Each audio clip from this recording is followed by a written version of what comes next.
Imagine you are sitting in your clinic right now. Okay, setting the scene. Yeah, and perhaps you are a mid-level arthroplasty surgeon, or maybe you are just someone who is, completely fascinated by that complex intersection of medical science and human psychology. Right, the mind-body connection. Exactly. So you have just performed a technically flawless procedure. You utilized great hip implants, the kind of state-of-the-art hardware that restores biomechanics beautifully. The really top-tier Yeah. stuff. You are looking at the postoperative x-rays right there on your monitor. The alignment is absolute perfection. The functional restoration of the joint is entirely on track. Sounds like a total win. It should be, right? And yet Yeah. the patient sitting across from you in the exam room is profoundly unhappy. Oh, man. Yeah. They are miserable, complaining of discomfort, and clearly regretting the procedure. And you're sitting there wondering why. It is honestly one of the most frustrating scenarios in modern clinical practice, without a doubt. I can imagine, because you do your job perfectly. Right. The operation itself is a complete biomechanical success, but the patient's lived experience of that outcome is just a failure. Which is so wild to think about. It is. But see, we are trained to view surgery as a strictly physical intervention, like a mechanical fix for a mechanical problem. The joint is broken, so you replace the joint. Exactly. But the reality of recovery, and specifically how a patient perceives their own healing, is just far more intricate than that. Which is exactly what our discussion today is all about. We're pulling from 3 major medical studies to solve this exact mystery. And we have some really solid data to look at. We do. We are examining data from Clinical Orthopedics and Related Research from 2023, the Journal of Arthroplasty from 2019, and BMC Musculoskeletal Disorders from 2014. A really great stack of sources. Definitely. And our mission today is to uncover the hidden, entirely non-surgical drivers of patient dissatisfaction. Because if you want to fix the physical body, you first have to unpack the patient's mind. Exactly. And we are going to provide some actionable guidance and specific communication scripts to help surgeons achieve better real-world results. It is all about giving you the tools to actually apply this stuff in the clinic. Right. Okay, let's unpack this because to understand why a perfect joint results in a miserable patient, we have to look at what is happening long before they ever enter the operating room. Yeah, we have to completely shift our focus to the patient's preoperative psychological landscape. The mindset they bring to the table. Exactly. And the 2023 Swedish register-based study by Gustafsson and colleagues provides just a massive, incredibly detailed look at this. What kind of numbers are we talking about? They tracked 3,411 patients undergoing treatment for hip osteoarthritis. Wow, over 3,000. That is a huge sample size. It is. Now, joint replacement is universally considered a highly successful intervention. Right? Oh, totally. One of the most successful surgeries out there. Right. However, this study found that between 5 and 11% of patients report remarkably poor outcomes 1 year later. Wait, really? 5 to 11%. Yeah. They experience residual pain, no meaningful improvement in their health-related quality of life, or just outright dissatisfaction. Out of over 3,000 patients, a 5 to 11% failure rate in satisfaction. I mean, that is a significant number of unhappy people walking around with flawless joint replacements. It really is. So the researchers wanted to isolate the specific risk factors for these poor outcomes. Right, like what is causing this? Exactly, and they adjusted their data for a really comprehensive list of variables. Things like gender, education level, income, body mass index, and baseline pain severity. Okay, so they controlled for all the obvious physical and demographic stuff. They did, and the findings were striking.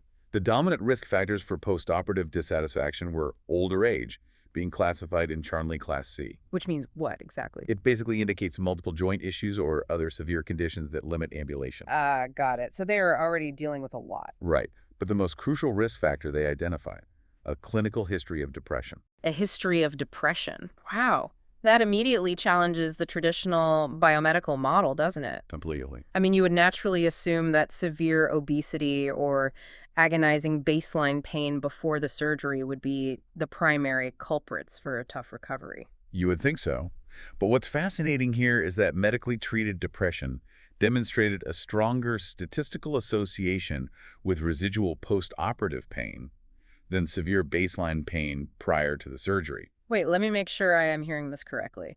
Their mental state was a stronger predictor of physical pain 12 months later than their actual physical joint degradation. Yes. The mental state of the patient was a far more accurate predictor than their physical weight or their initial pain levels. That is just wow. Let me frame this in terms of technology because I think it helps clarify the mechanism here. Oh, sure. Go ahead. As a surgeon, you are going into the operating room and installing top-tier hardware, those great hip implants. Right, it's a physical upgrade. Exactly. You have executed the mechanical work with absolute precision, but you are attempting to run that pristine new hardware on corrupted software. That is a brilliant way to look at it. Because if the patient's psychological well-being is heavily compromised by depression, the physical hardware simply cannot perform to its full potential because the operating system itself is throwing error codes. Yes. That analogy holds up remarkably well under neurobiological scrutiny, actually. Really? How so? Well, we have to look at the mechanisms of how pain is actually processed in the body.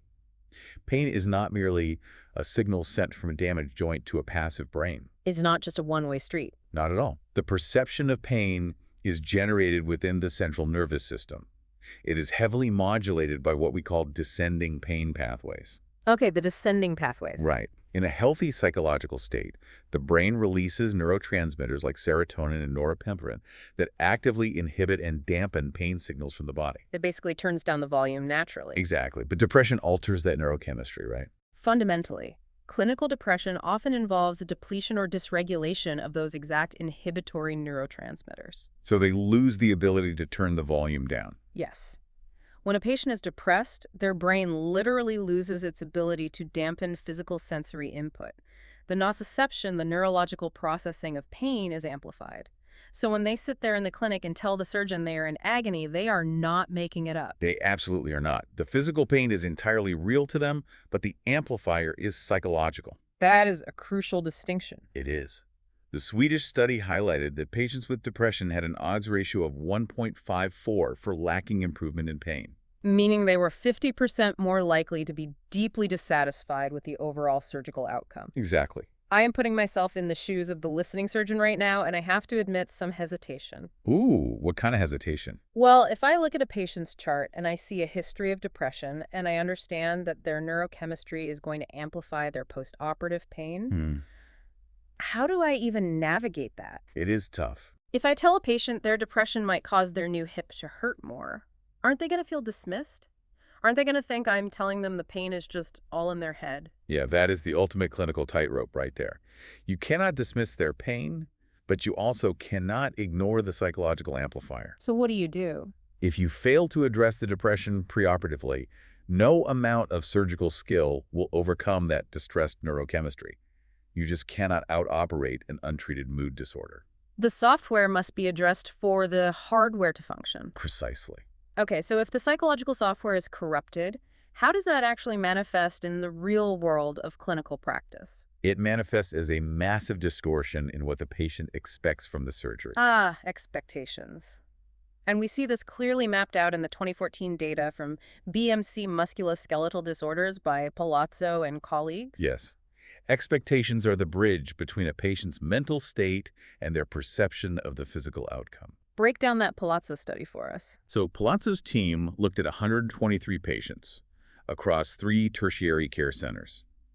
They conducted in-depth interviews with both the patients and the surgeons prior to the operation. Trying to get everyone's goals on the record before the surgery even happens. Exactly. They documented their specific expectations and then followed up a year later. And what did they find? The data unequivocally demonstrated that the primary postoperative determinant of patient satisfaction was simply the fulfillment of their preoperative expectations. Which honestly feels somewhat intuitive. If you get what you asked for, you are satisfied. Right. But the specifics of what they were asking for are where the data gets incredibly strange. Oh, the paradox here is profound. Logically, you would assume that patients suffering from advanced joint degradation, high levels of daily disability, and lower mental well-being would have very modest goals. Yeah, you would think they just want to be able to walk to the bathroom without agonizing pain. Exactly. Just basic functional relief. But the data reveals the exact inverse. Wait, really? Yes. Patients with the lowest mental well-being and the highest levels of preoperative disability paradoxically harbor the most unrealistic, sky-high expectations for what the surgery will achieve. So the patients who are struggling the most mentally are looking at this procedure not as a functional repair, but as some sort of magic wand. A magic wand is the perfect way to put it.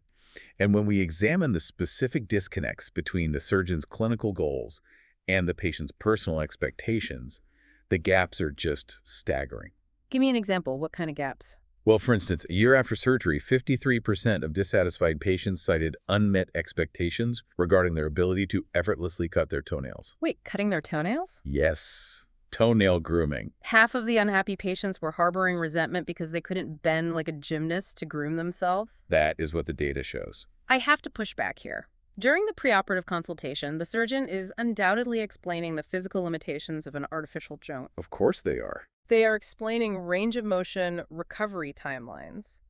How are patients ending up so profoundly disappointed about an activity as specific as cutting toenails? It highlights a fundamental communication failure regarding baselines. Yeah. Think about how a surgeon approaches an operation. Okay. Rationally, clinically. Right. A surgeon is highly objective and grounded in the immediate present. They look at the x-ray, they see the severe limp, the end-stage joint pathology, and they scale their expectations based on that immediate preoperative function. So the surgeon thinks, I can intervene here and get this person walking to the grocery store with significantly less pain. That is a massive functional victory. Exactly. The surgeon is comparing the postoperative state to the broken preoperative state. But the patient is not doing that, are they? No, patients rarely compare their future post-op self to their current disabled self. Instead, they base their expectations on an idealized version of their past selves. Oh, wow. They are remembering their mobility from 15 or 20 years ago, long before the osteoarthritis began to degrade their quality of life. So they basically view the surgery as a time machine. Exactly.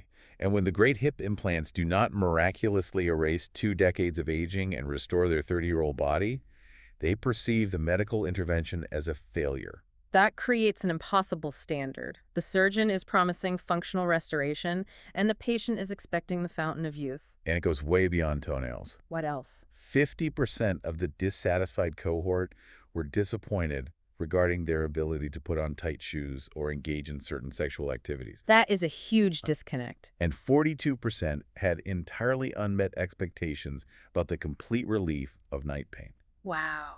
Now, the Palazzo study noted that patients with good mental well-being before surgery were highly predictive of having their expectations fulfilled. Why is that? Because psychologically healthy patients tend to possess more grounded, realistic baselines.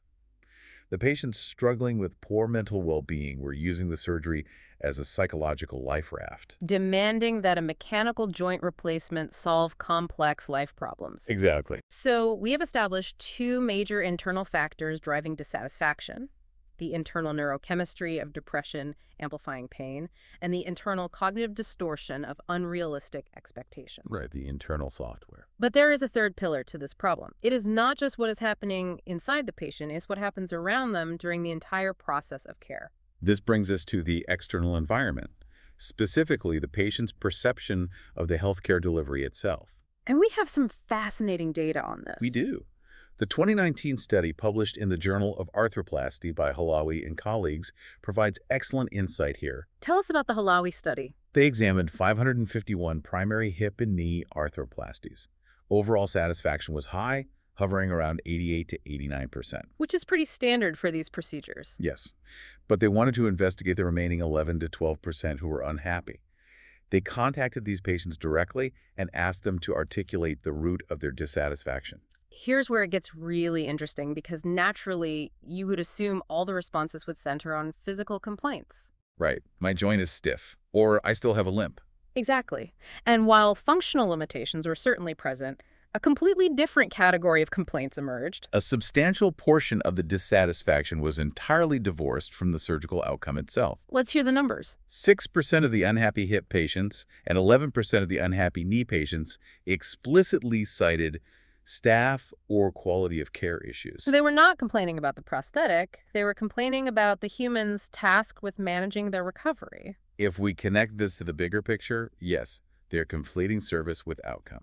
I'm struggling to understand the clinical link here, though. Okay, let's break it down. If the biomechanics are flawless, if the great hip implants are seated perfectly in the bone, How does a dismissive physical therapist or a rushed morning round by the surgeon actually make a hip physically throb? It's a fair question. Are these patients simply being vindictive on a hospital survey, or is there a genuine psychosomatic link? It is not vindictiveness at all. It is deeply rooted in how the brain processes distress. Okay, neurobiology again. Yes, we find that the brain actually conflates social and emotional distress with physical pain. The anterior cingulate cortex is a region of the brain that processes both physical pain signals and the emotional pain of social rejection or perceived lack of empathy. So the brain essentially uses the exact same alarm system for a rude nurse as it does for a physical injury. Exactly. When a patient feels ignored, rushed, or treated with a lack of empathy, their stress and anxiety levels spike. Which triggers the flight or fight response. Yes, this triggers the sympathetic nervous system, releasing cortisol and increasing generalized muscle tension, particularly around the surgical site. Oh, and that muscle tension directly exacerbates the physical pain of recovery. You got it. Furthermore, because the brain's emotional distress alarm is ringing, the patient subconsciously attributes that negative internal state to the most obvious recent event, the surgery. A flawless surgical procedure can be completely ruined in the patient's mind by poor bedside communication. It is entirely possible. So, satisfaction is not merely a biological endpoint. It is an ongoing evaluation of the service rendered. That is exactly what the data shows. That is a staggering realization for a busy clinician. You could execute a technically perfect procedure, achieve perfect biomechanical alignment, but if you rush through your consultation and fail to make eye contact, the patient's brain might process that lack of empathy as physical stiffness and pain in the joint. It sounds extreme, but the neurobiology backs it up. Empathic care isn't just a hospital administrative goal. It is a clinical necessity that directly dictates the physical perception of recovery. It is a non-negotiable component of modern surgical practice. The data demands that we treat empathy and communication as vital medical interventions, carrying just as much weight as the selection of the hardware itself. Absolutely. So let us pivot to the solution. We have diagnosed the hidden drivers of dissatisfaction. Psychological distress, altering nociception, massive gaps in expectations regarding functional baselines, and a perceived lack of clinical empathy. Right. So if you are listening to this and you are a mid-level surgeon who wants to optimize your practice tomorrow morning, how do you actively manage these software issues? Because you don't have the time to act as a full-time psychotherapist for every patient. Exactly. Well, you don't need to be a psychotherapist, but you do need to be a highly effective communicator. You have the power to entirely reframe the narrative before the patient ever signs the surgical consent form. So we need to translate this complex data into practical, actionable tools. Yes. This means deploying specific, compassionate communication scripts during that critical preoperative consultation. You have to align expectations and acknowledge their psychological profile head-on, basically establishing a collaborative contract. Let's give them the playbook. Yeah. What is the specific script for managing those wild expectations, like the toenail cutting and the complete eradication of night pain? For managing expectations, clarity combined with compassion is absolutely essential. A surgeon should look the patient in the eye and use a framing very similar to this. Let's hear it. We are going to use great hip implants, and our primary goal is to significantly reduce your daily walking pain and restore your basic mobility. Setting the main goal clearly. Right. Then you say, however, I want to be entirely transparent with you so we can plan your recovery accurately. This surgery likely will not make it effortless to bend down and cut your toenails. It won't make putting on tight shoes perfectly easy, and it may not completely eliminate all occasional night pain. Wow, just addressing the big ones right out of the gate. Yes. And then you finish with this. I need to know, are we on the same page about what success looks like for you? Are we on the same page about what success looks like for you? That is a brilliant closing question. It really works. Because it forces the patient to verbalize their agreement, actively pulling them out of their idealized past and anchoring them to a realistic future state. Exactly. You are setting the functional baseline together. You are dismantling the magic wand expectation before it can take root. That is the goal. Now, addressing the psychological profile specifically, the depression risk factor requires a more delicate touch, but it is equally vital. This goes back to my earlier concern. How do we frame their depression delicately so they don't feel like we are writing off their pain as a psychiatric illusion? You approach it by validating their medical history as a physiological reality. Hmm. You frame the mind-body connection as settled medical science. Do you have a script for that? Yes, you could offer this exact script. I see from your chart that you have been managing some depression. I want to share something important with you. Modern medical data actually shows that our neurochemistry and mental health strongly dictate how much physical pain we feel after surgery. Making it biological. Right. And then you say, because of this, I want to ensure we are supporting your mental health just as aggressively as we are treating your joint. Let's make a plan to optimize your psychological support before we proceed to the operating room. That completely removes the stigma. You are telling them that the medical data shows a biological link between mental health and physical pain. It validates their experience. It transforms the surgeon from a mere joint mechanic into a comprehensive, trusted guide. You are taking responsibility for their entire journey. And by taking the time to deliver that script, you are simultaneously solving the third issue we discussed, the perceived lack of empathy. Oh, that makes perfect sense. When a surgeon sits down, makes eye contact, and says, "We are going to support your mental health," the patient feels profoundly seen. The empathy quota is filled before the first incision is ever made. Exactly. Which lowers their cortisol, reduces their anxiety, and sets up their nervous system for a much smoother recovery. That is huge. And the Gustafson study explicitly concluded that screening patients early in the disease course for depression provides the necessary time to optimize these treatments. Right. We would never operate on a patient with wildly uncontrolled diabetes without a management plan. Right? Never. It would be malpractice. Exactly. So we must start treating untreated depression with that exact same level of preoperative caution. So, what does this all mean? If we synthesize all the insights from the Swedish registry, the tertiary care data, and the arthroplasty satisfaction metrics, the conclusion is undeniable. It really is. When a patient is dissatisfied after receiving great hip implants, the hardware is rarely the culprit. Almost never. The true breakdown occurs in the software. It is untreated depression amplifying physical pain signals in the brain.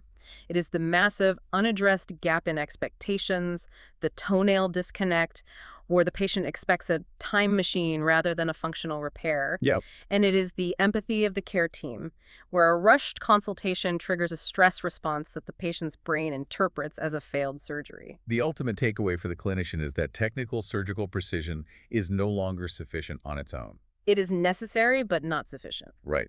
The most successful surgeons, the ones whose patients are genuinely thrilled with their long-term outcomes, are those who treat the patient's mind and expectations with the exact same meticulous care they apply to the alignment of the prosthetic. You have to operate within the biopsychosocial model. Absolutely. Recognizing that the biological, psychological, and social factors are inextricably linked. It requires a complete paradigm shift in how we define surgical care. And it leads me to a final lingering thought for you to mull over as you head into your clinic tomorrow. Let's hear it. We have established that a patient's psychological profile and the empathy they receive are statistically the strongest predictors of whether they will experience residual physical pain. Based on the data, yes. So if human empathy and clear communication are the primary modulators of a successful recovery, what happens as hospital systems rapidly integrate artificial intelligence intake bots and fully robotic surgical assistants to maximize efficiency? Oh, that is a dark thought. Right. This raises an important question in our relentless pursuit of mechanical and automated perfection. Are we engineering a future that removes the very human touch required to keep our patients from being miserable? This raises an important question indeed. It challenges the entire trajectory of modern medical efficiency. Thank you for joining us for this exploration. Take these scripts, consider the data, and bring this comprehensive approach into your next patient consultation. Your patient software will thank you.